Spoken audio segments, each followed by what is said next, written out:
नमस्कार दोस्तों, स्वागत है आपके अपने चैनल पूजा पाठ में। तो आज मैं आप लोगों को बताने वाला हूँ कि इस प्रकार से बिल्कुल सिंपल सरल विधि से हम वैशाख मास में अपने घर में नए तुलसी जी की स्थापना कर सकते हैं।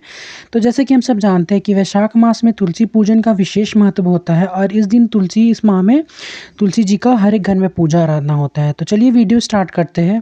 तो तुलसी जी को स्थापना करने के लिए सबसे पहले हमें चाहिए होगा मिट्टी। आपके पास अगल-बगल जो भी मिट्टी मिल जाए आप उसे ले सकते हैं। इस बात का ध्यान रखना है कि आपको साफ जगह की मिट्टी लेनी है। उसके बाद फिर मैं यहाँ पे ले रहा हूँ गोबर के उपले। अगर आपके पास जैविक खाद है तो आप वो भी ले सकते हैं, क्योंकि तुलसी जी के पौधे में उसे डालने के लिए। उसके बाद फिर हमें चाहिए तुलसी जी का पौधा, जो कि आप ईज़िली आपको मिल ही जाएगा, नहीं तो आप बीज से ग्रो कर सकते हैं। फिर हमें चाहिए 1 लोटा गंगा जल। तो मैंने ले लिया है एक गमला, जो कि मेरा पुराना तुलसी जी इसी में विराजमान थे। आप भी मिट्टी का या सीमेंट का गमला ले सकते हैं। तो गमले में आपको इस बात का ध्यान देना है कि उसमें ड्रेनेज होल होना चाहिए, जिससे पानी अच्छी तरह से बाहर जा सके। तो मेरे में पहले से बना हुआ है। अगर आपके पास नहीं बना हुआ हो, आप नया ला रहे हैं, तो उसमें आप खुद से भी बना सकते हैं, जिसके थ्रू पानी बाहर जाएगा। फिर हमें चाहिए एक कपड़ा, जिससे हम इस हॉल को ढक देंगे। नहीं तो फिर जब भी हम तुलसी जी को जल अर्पित करेंगे, तब जल के साथ साथ मिट्टी भी बाहर आने लगेगी। तो अब हम अपनी जो मिट्टी है, जो भी मिट्टी आपके पास हो, और जो भी गोबर की खाद या फिर जो भी जैविक खाद आपके पास हो, उसे अच्छी तरह से मिक्स कर लीजिएगा। तो मैं यहाँ पे अच्छी तरह से अपने गोबर के उपले को तोड़ ले रहा हूँ। तोड़ने के बाद फिर मैं यहाँ पे अरेंज कर लिया हूँ मैंने ये चुन्नी को। उसके बाद फिर आप देख सकते हैं मैंने अच्छी तरह से खाद बना लिया है। खाद बनाने के बाद फिर हमें अच्छी तरह से अपने गमले को भर लेना है। गमले भरने के बाद फिर गमले में थोड़ा सा होल करके फिर हम माँ तुलसी जी को विराजमान कर देंगे।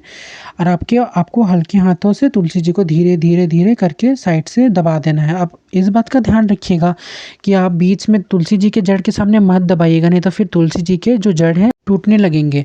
तो आपको हल्के हाथों से साइड साइड से मिट्टी अच्छे से दे देना है। और अगर आपका मिट्टी थोड़ा बहुत कम पड़ जाए, तो आप ऐसे साइड से मिट्टी लेकर के तुलसी जी को दे सकते हैं। तो फिर आप देख सकते हैं मेरे पौधे में यहाँ पे तुलसी जी की मंजरियाँ हैं, तो आप इसे बाद में कट करके साइड कर दीजिएगा।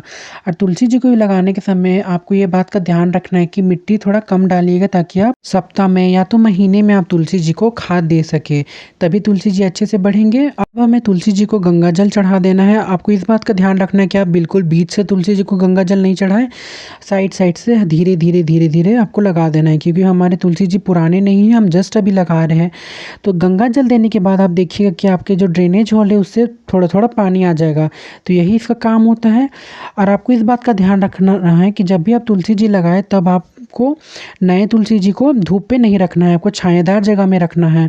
अगर आप धूप में रखेंगे तो फिर वो मुरझाने लगेंगे और फिर वो नहीं लगेंगे। तो कुछ दिनों तक आपको छाया में रखना है तुलसी जी को, और उसके बाद फिर आप तुलसी जी को धूप में रख सकते हैं। और इस बात का आपको बिल्कुल ध्यान रखना है कि जब भी आप पूजा करें, तो ध्यान रहे कि आप अगरबत्ती तुलसी जी के गमले में नहीं खोसे। अगर तुलसी जी के गमले में अगरबत्ती जाएगा, तो फिर तुलसी जी का जो पौधा है वो जल भी सकता है। और ना ही तुलसी जी के गमले में आपको दीपक रखना है। मैंने कई बार देखा है कि बहुत लोग दीपक भी रख देते हैं, वैसे आपको नहीं रखना है, आपको साइड में दीपक रख देना है। तो आशा करता हूँ आपको वीडियो पसंद आया हो। वीडियो पसंद आया तो लाइक शेयर कमेंट ज़रूर कीजिएगा। धन्यवाद।